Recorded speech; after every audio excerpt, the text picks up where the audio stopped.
Boys, we are back, and today we have a very highly requested video, and it's finally come, pitching tips video. Now, before we can get into any of this, I need you boys to hit that subscribe button. You know the drill. There's a lot of you out there I see that are not subscribed to the channel, so make sure before we get started, you guys are subscribed because you guys don't want to miss this content as soon as it drops. Now listen, boys, I don't even know if I am capable of hosting a pitching tips video. I'm not the greatest pitcher in the world. I have a lot of top player experience. I could probably help you, but I'm not the greatest pitcher in the world. So please take some of the stuff I say with a grain of salt.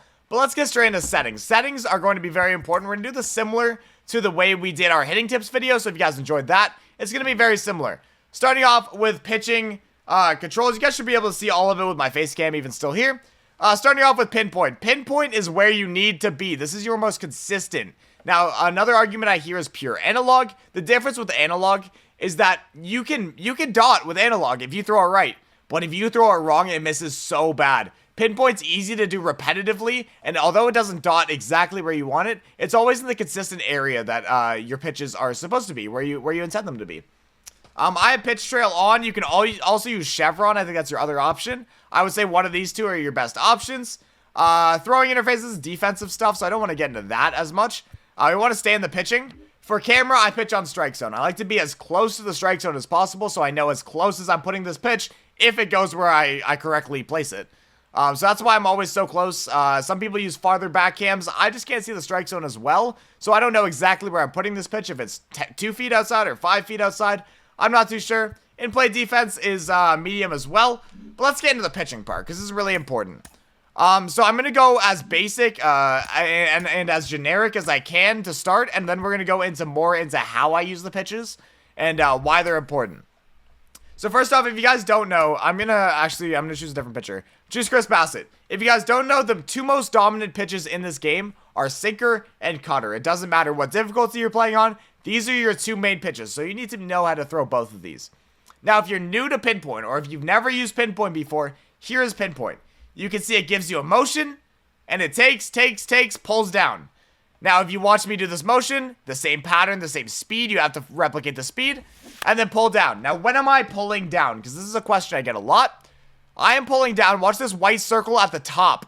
See how it closes? Now, when that white circle closes is when you pull it down. So you need to make sure you're holding until then. Now, once again, the sinker, it's got a new motion this year. If you play 23, maybe you haven't played 24, you don't know about the new sinker motion. You can see it enrolling itself here. You can see it's here, down, up. Similar to a splitter, but just on the side. So what you're going to want to do is follow that motion. I kind of messed up. Wait till that white circle fills, and then you pull it down. So once again, I'll show you guys again, just for example. You can see 89% accuracy. Wait till, oh, whoa. I was a little bit early. I told you. I'm still not the best pitcher. But you guys get the general idea. Once again, if you want to throw a 12-6, same thing. You watch the motion go through. You hold it at the top. You wait for that white circle to close. And bang. You've got 100-0-0. That's a perfect pitch. That's exactly what you want to do. Now, another thing I've had people complain about this year is that pitchers' motions are too fast. I'm going to take Jordan Romano, for example. A fast motion. So what you got to do, you just got to be quicker. Wait for that white circle to close. Bang. You got to be quick. You got to be quick this year. It does not, there's no waiting around. You've got to be quick. You go up, down, and you pull down immediately, right? You guys need to make sure you're quicker this year if they have a fast motion. Guys like Jose Leclerc, guys like Romano, guys like anybody who has fast motions, man, you have to be quick. Sean Armstrong's another one. So make sure you guys are being quick. Now, if you guys need any more pinpoint tips, please leave them in the comments or have any questions about it. But once again, you follow that motion the speed they give you. If you try and do it just like this, not going to work for you. You need to make sure you do it at the speed that it's given to you. So once again, you follow that speed, you pull down, bang, you've got your pitch. Now, I've told you sinker and cutter is your king pitches. These are your top two. This is exactly what you want. But let's talk about why sinker cutter is actually so good. So first off, if you guys have ever tried to hit a sinker, especially up and in or something like this, you know it's damn hard to get to. It moves fast and it moves a lot. So it's tough to get to. But another great thing about the sinker is that so many different pitches can work off of it. So you can see we threw a sinker up and in there. Let's go cutter off of that. It's going to look just like your sinker until it breaks in. It's got that reverse. It's got that tunnel. Same with the slurve. If I throw the slurve here, you're going to think it's the sinker out of the hands, and then it's just going to break off, and it's going to be a lot slower. So you can see you've got different options that you can work off the sinker or the cutter. Same deal. You can do it the exact same way. Changeup can work off a cutter. The changeup can work off a sinker. Everything can work off these pitches. But how do you want to sequence? So my best advice, if you're pitching, for example, to a lefty, sinkers up and in can work. Sinkers up and away can work. But what you want to do is you want to get that pitch that's going to ride in on them early in the count. For example, a cutter. So let's start him off with a cutter. Pretend that we're starting a new at-bat. We start him off with this cutter. Now we've rid something in. Let's pretend he didn't swing. Now I'm like, what do I throw now? I've got to come in the zone, but we don't want to come to that sinker because after you've thrown that cutter, the sinker is that next predictable pitch. So instead, we're going to go change up, down and away, follow your pattern, hold it to the top, pull down when that white circle closes. We've got him early, and now 1-1, we have an option to go to that sinker now. So let's say we throw it up and away. We're going to do our motion, we're going to come through.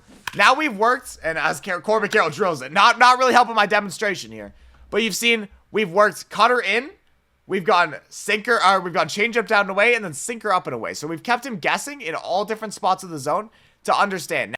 Now, if your opponent is somebody who just swings at this pitch inside all the time, you have no other reason than to just continue to just pound inside with that pitch until they show you they can't hit it. This game is all about having your opponent miss the ball. Swing and misses and foul balls are at an all-time high this year. Sorry, not swings and misses. Foul balls are at an all-time high this year. So you really are stuck to having your opponent miss the ball. Best way to do that is either get them early and late or to get them to chase something off the plate is your best option. So remember that when you're pitching that it's just really difficult to get people to actually swing and miss this year. So you need to make sure you're mixing your pitches efficiently enough that it's going to work for you. Now let's talk tunneling. If you guys don't know what tunneling is, it's when you essentially throw a pitch and throw another pitch off of it to make it look the same as that pitch, and then they swing and they find out it's a different pitch. So once again, we talked about with the cutter earlier. Let's talk about with the sinker and changeup here. So you throw a sinker right in this spot, and then he fouls it off, and then you double it up with a changeup, so it looks just like that sinker. They're early, and they either swing through it or foul it off or get out. So that's what tunneling is. It's when you work another pitch off of, or work one pitch off of another. Now, tunneling in MLB The Show is not as easy as you would imagine, and a lot of people make this mistake. This is where a lot of people give up the most of their runs. So, for example, if I throw that cutter in, 0-2, let's say it's an 0-2 count. I throw that cutter in, he doesn't chase, he gets backed off, 1-2.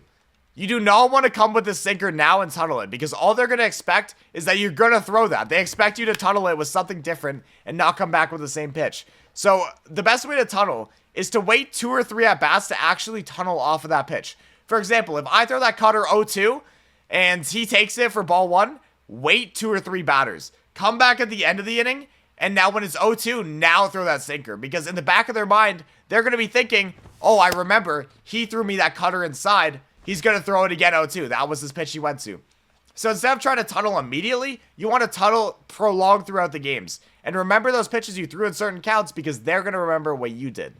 Now, a pitch I don't see thrown enough that is really effective, and I'm going to have to get Chris Bassett out to throw it. So let me bring in somebody who throws a 4-seam fastball, Kevin Gausman. A pitch that used to be really effective in the game and thrown a lot was the fastball here. Now, with the way pars work, sometimes that pitch can leak and find zone, but it's extremely effective because nobody seems to throw it anymore. I don't know what happened to the high fastball phenomenon. I guess we got scarred with how many used to be hit out, but they don't get hit out anymore. So throwing that high fastball out of the zone can be so effective. When people see fastball, especially later in the count, they just know they got to swing. They got to protect the plate. They see fastball, they panic, they swing. It is such an effective pitch, and it doesn't get thrown anymore. So make sure you guys are practicing and mixing in this pitch, especially early in the count when you can afford to lose a ball to him. Say it's 0-2, say it's 1-2. You can waste a pitch here and still feel fine in the count that you're going to be able to get him out. Now, probably the last point of this video, why is Kevin Gausman not effective? In real life, he's disgusting. He's got a splitter. Why isn't this card good? So once again, we go back to that sinker cutter being a king. Sinker cutter takes over in this game. Maybe if you have outlier fastball, you can be in that mix. But Kevin Gausman, velocity is pretty low. He's got a splitter, but splitters are not splitters like they are in real life. Splitters in this game specifically are just bad. They're just bad. They're just changeups. They have no other deception. Maybe they're a tiny bit better than a changeup, but when you can see that fastball and changeup so clearly, this game, it's just so hard to pitch with somebody like this. So for my best advice, stay away from people with either 3 pitches, unless they're super good pitches. Like, for example, I think Camilo Doval is one that I would be okay with you using. Otherwise, stay away from 3 pitches, and stay away from people who, A, either don't throw hard with bad control, or with people who don't have sinker cutter, because I'm telling you, sinker cutter just runs this game. It's the reason Chris Bassett's so good. It's the reason so many other pitchers with sinker cutter are good, because they have sinker cutter. You can see in this bullpen of the Jays, not many sinker cutters sitting around here. I wouldn't suggest pretty much using any of these guys if they get a good card, unless maybe Bassett gets one. Barrios ain't bad, but he's still missing that sinker cutter. Oh, and one more thing. People also want to talk add-ons. I use a high-rise stick on my controller. You can see I have the GameSir G7. For Xbox, you can see a high rise on my right stick. You can see it's risen higher. I use it. It's preferable for me. I like the higher rise. I also do something that nobody else or very few people do. So a lot of people when they're doing pinpoint, you guys can see my controller here, is that they will just use their thumb and do it like this, right? Like any normal human being. I'm weird. I have to sit in an optimal position to show you guys this. I pinch the sticks when I do it. So the way I do it is, for example, if I'm throwing a pitch, I will pinch it like this. This is my movement. This is my range, is that I pinch it. I don't know if this will work for everybody. This works for me, but I pinch the stick. So I suggest you guys try it out, because here, I will try and throw a pitch real quick with me just doing my thumb on the top of the stick. And you can see I can still do it, but I don't have as much accuracy when I come down as when I pinch. So when I throw it, I'll try and show you guys as I do this here. I can't really do a hand cam, but I pinched. And I can bring it down. You know what I mean? So it's hard for me to demonstrate and do it at the same time, but that's kind of something I work on. So I've just always done it. It's always felt comfortable for me. So let me know if you guys want to try that out in the comments. If that's more comfortable for you, please let me know. Otherwise, boys, this is all the tips I got for pitching. I'm not a great pitcher, like I said, but I'm doing my best. This was highly requested. I had to get it out for you guys. If you guys enjoyed that video, make sure you guys hit that subscribe button, hit that like button, and without further ado, I'm out. Peace.